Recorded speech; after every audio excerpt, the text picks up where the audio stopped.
क्या तुमने कभी गौर किया है, कुछ लोग बिना कुछ कहे ही अपने आसपास का माहौल बदल देते हैं। वे न चिल्लाते हैं, वे न किसी से मिन्नत करते हैं, वे बस खामोश हो जाते हैं और अचानक से हवा बदल जाती है। लोग बेचैन हो जाते हैं, लोग उन्हें खोजने लगते हैं और जो लोग हमेशा सोचते थे कि वे उन्हें बहुत अच्छी तरह से जानते हैं, अचानक समझते हैं कि दरअसल वे उनके बारे में कुछ भी नहीं जानते। सोचो, अगर तुम भी ऐसा करो तो, अगर तुम हर बात पर तुरंत प्रतिक्रिया देना बंद कर दो, अगर तुम झगड़े की जगह चुप्पी चुन लो, अगर तुम हर छोटी बात का जवाब देने के बजाय थोड़ा पीछे हट जाओ, तो क्या होगा?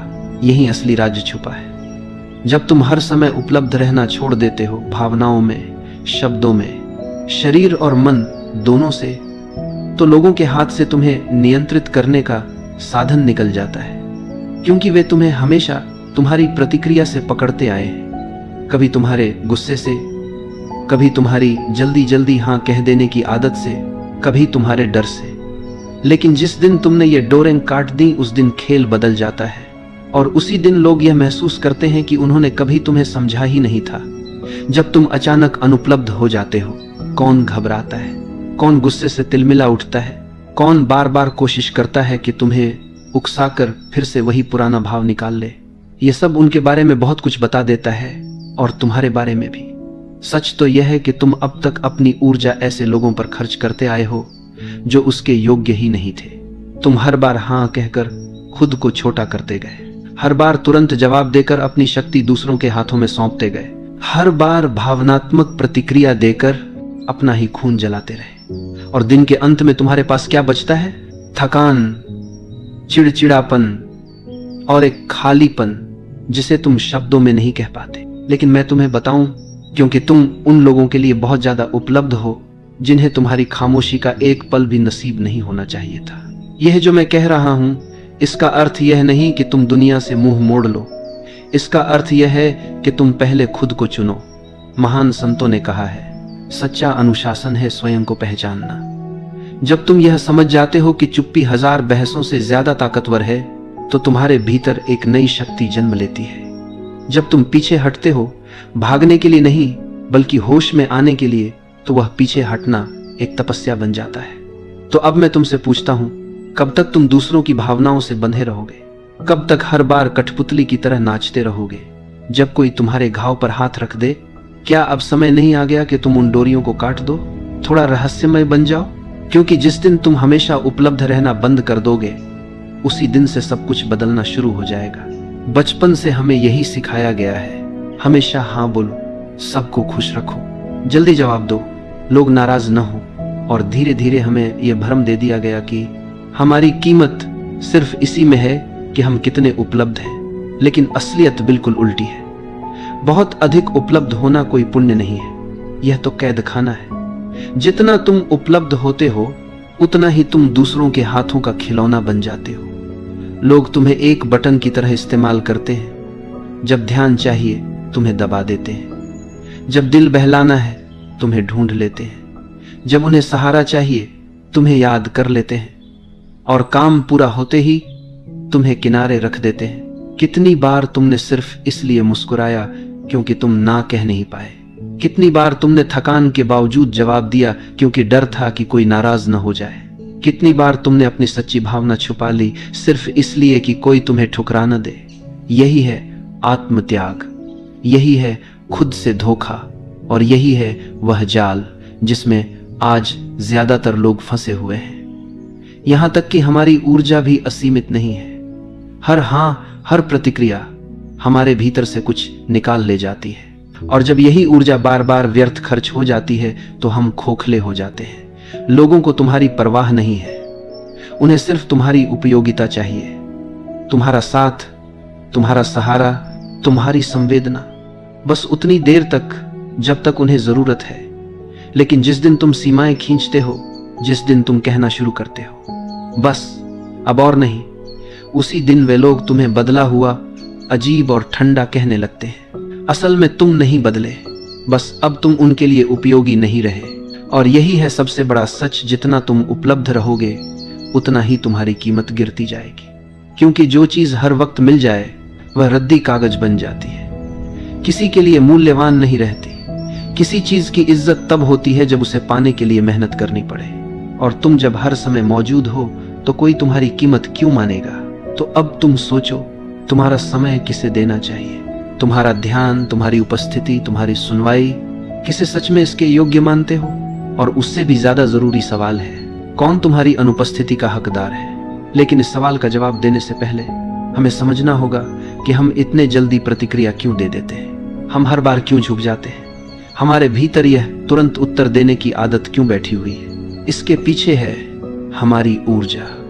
कार्ल युंग ने कहा था, मनुष्य का मन कोई मशीन नहीं है, यह एक ऊर्जा तंत्र है।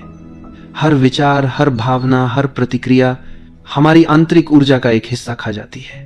अब सवाल यह है, क्या तुम तय करते हो कि तुम्हारी ऊर्जा कहां खर्च हो, या फिर दुनिया तय कर लेती है? जब तुम किसी की बेकार सी आलोचना का जवाब देने लगते हो, जब तुम किसी की उकसाहट पर तुरंत फट पड़ते हो, जब तुम उन लोगों को खुश करने में लगे रहते हो जो तुम्हें कोई कद्र ही नहीं देते, तो दरअसल तुम अपनी जीवन ऊर्जा वहीं लुटा रहे हो जहां से तुम्हें कुछ वापस नहीं मिलने वाला। युंग ने कहा था, जिसका तुम विरोध करते हो वह और मजबूत होता जाता है। सोचो, जब भी तुम बार बार प्रतिक्रिया करते हो, तुम उसी जाल में फंसते जाते हो। यही वजह है कि बहुत से लोग हमेशा थके हारे रहते हैं। वे कमजोर नहीं होते, बस उनकी ऊर्जा गलत जगह पर बह रही होती है। और जब इंसान लगातार थका हुआ रहता है तो वह असुरक्षित हो जाता है। याद रखो, थका हुआ इंसान शेर नहीं होता, वह शिकार बन जाता है। ऐसे लोग तुरंत पहचान लिए जाते हैं जो तुम्हारी थकान, तुम्हारी बेचैनी, तुम्हारी हर बात पर प्रतिक्रिया देने की आदत का फायदा उठाते हैं। वे जानते हैं कि तुम हर बात पर जवाब दोगे। वे जानते हैं कि तुम्हें ना कहना नहीं आता।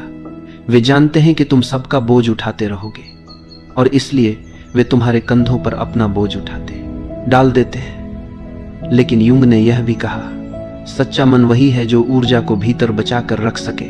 इसका मतलब है, न कहना सीखो बिना अपराध बोध के, चुप रहना सीखो बिना डर के, देखना सीखो प्रतिक्रिया देने से पहले, क्योंकि असली ताकत प्रतिक्रिया में नहीं है, बल्कि सही समय पर सही कदम उठाने में है। कितनी बार तुम पूरी रात सो नहीं पाए किसी अधूरी बातचीत को सोचते हुए? कितनी बार तुम घंटों यह सोचते रहे, मुझे क्या कहना चाहिए था, उसने ऐसा क्यों कहा, मैंने जवाब क्यों नहीं दिया? यह सब ऊर्जा का रिसाव है। तुम बीते हुए साये को जिंदा रखते हो और वही तुम्हें खींचते रहते हैं। ऊर्जा एक ढाल है, जब तुम इसे बचाते हो तो तुम्हारी उपस्थिति अपने आप सम्मान खींचती है। तुम कमरे में प्रवेश करो और बिना कुछ कहे भी लोग तुम्हारी ओर खींच जाएं। यह तभी होता है जब तुम्हारी ऊर्जा भीतर सुरक्षित हो। लेकिन अगर ऊर्जा बिखरी हुई है तो तुम नजरअंदाज कर दी जाते हो। तुम्हारी आवाज भी असर नहीं करती। तुम कमजोर और टूटे हुए लगते हो। तो जरा देखना शुरू करो, कौन सी बातें तुम्हें तुरंत उकसा देती हैं? कौन से शब्द तुम्हें अपना धैर्य खोने पर मजबूर करते हैं? कौन से हालात तुम्हें बार बार खींचकर पुराने पैटर्न में डाल देते हैं? यही तुम्हारे सबसे बड़े छेद हैं। यहीं से तुम्हारी ऊर्जा बाहर निकलती है। और अगर तुम इन बिंदुओं को पहचान लोगे तो धीरे धीरे अपनी शक्ति वापस पा लोगे। लेकिन ध्यान रहे, इसका मतलब यह नहीं कि तुम पत्थर बन जाओ। इसका मतलब है कि तुम सजग बनो, ना ठंडे न बेमायने, बल्कि सचेत और अपने स्वामी।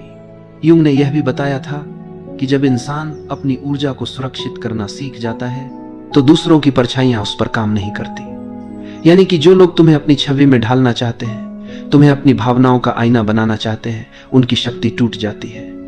और ये वही जगह है जहां खेल और गहरा हो जाता है। जो लोग हमेशा तुम्हारी दयालुता का फायदा उठाते हैं, जो लोग हमेशा तुम्हारे सहारे खड़े रहना चाहते हैं, जो लोग तुम्हारे शांत होने से डर जाते हैं, असल में वे तुम्हारी ऊर्जा से पलते हैं। जैसे कोई बेल किसी मजबूत पेड़ से लिपट कर जिंदा रहती है, और जिस दिन पेड़ झुकना बंद कर देता है उस दिन बेल सूखने लगती है। इसलिए अगली बार जब तुम किसी को ना कहो, जब तुम प्रतिक्रिया न दो, जब तुम चुप रह जाओ, तो समझ लो खेल बदल रहा है। तुम्हारी अनुपलब्धता उनके लिए संकट है, और यह संकट उन्हें अपने भीतर झांकने पर मजबूर करता है। तुम्हारी चुप रहना कोई कमजोरी नहीं है, यह तुम्हारी आत्मा की शक्ति है। लेकिन यहां से यात्रा और भी पेचीदा हो जाती है, क्योंकि जो लोग अब तक तुम्हें इस्तेमाल करते आए हैं वे अचानक बेचैन हो जाएंगे, वे तुम्हें उकसाएंगे, आलोचना करेंगे, तुम्हें अजीब कहेंगे। असल में समस्या तुम में नहीं है, समस्या यह है कि अब तुम उनके खेल का हिस्सा नहीं हो। और यही है अगला कदम। जब तुम सचेत चुप्पी में जाते हो, जब तुम प्रतिक्रिया देना बंद कर देते हो, तो दुनिया की सबसे गहरी चालें तुम्हारे सामने खुलने लगती हैं। मौन का खेल। आधुनिक दुनिया शोर से भरी हुई है, हर कोई बोलना चाहता है, हर कोई तुरंत जवाब देना चाहता है, हर कोई अपनी बात साबित करना चाहता है, इवन अगर उस चक्कर में उसे अपनी शांति ही क्यों न खोनी पड़े। लेकिन शक्ति, सच्ची शक्ति वह शब्दों के शोर में नहीं बल्कि मौन की गहराई में छिपी है। ध्यान से सुनो, यह मौन किसी कायरता का मौन नहीं है, यह जागरूक मौन है। वह मौन जो उपस्थिति को और भी गहरा बना देता है, वह मौन जो शब्दों से ज्यादा कुछ कह देता है। जब तुम प्रतिक्रिया देना बंद करते हो तो तुम देखना शुरू करते हो, और जब तुम देखना शुरू करते हो तो तुम्हें वे पैटर्न नजर आने लगते हैं जो पहले तुम्हारी आंखों से छिपे रहते थे। कितनी ही बार तुम देखते हो, वही लोग, वही स्थितियां, वही खेल बार बार दोहराए जाते हैं। मौन में बैठकर यह सब साफ हो जाता है, और जब साफ दिखने लगता है तो तुम्हारे भीतर जागरूकता पैदा होती है। यह जागरूकता खतरनाक है उन लोगों के लिए जो तुम्हें नियंत्रित करना चाहते हैं, क्योंकि जिस दिन तुम देखना सीख जाते हो उस दिन उनका खेल बेकार हो जाता है। तुमने ध्यान दिया होगा, कुछ लोग बेकरार हो जाते हैं जब तुम जवाब नहीं देते, जब तुम सफाई नहीं देते, जब तुम अचानक खामोश हो जाते हो। यह उनकी याद नहीं होती, यह उनका डर होता है, क्योंकि तुम्हारा मौन उनकी कहानी को छीन लेता है। जब तक तुम बोलते रहते हो तुम खेल में फंसे रहते हो, लेकिन जिस दिन तुम चुप हो जाते हो तुम नियम बदल देते हो। और यह असंतुलन उन लोगों को पागल कर देता है जो तुम्हारी हर प्रतिक्रिया पर जीते आए थे। समझ लो, सच्चा मौन आवाज की कमी नहीं है, सच्चा मौन है अपनी ऊर्जा पर अधिकार। यह है वह चुनाव कि किस युद्ध में उतरना है और किस युद्ध को छोड़ देना है।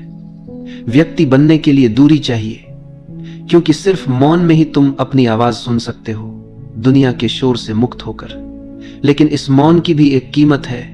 कुछ लोग तुमसे दूर हो जाएंगे, कुछ कहेंगे तुम ठंडे हो, अजीब हो, कुछ कहेंगे तुम घमंडी हो, पर सच यह है कि वे लोग कभी तुम्हें समझना चाहते ही नहीं थे। वे तुम्हें सिर्फ अपनी जरूरतों की नजर से देखते थे। और जब तुम मौन चुनते हो, जब तुम उपलब्ध नहीं रहते, तो वे तुम्हें खोने लगते हैं। लेकिन सुनो, तुम दूसरों को नहीं खो रहे, तुम खुद को पा रहे हो धीरे धीरे।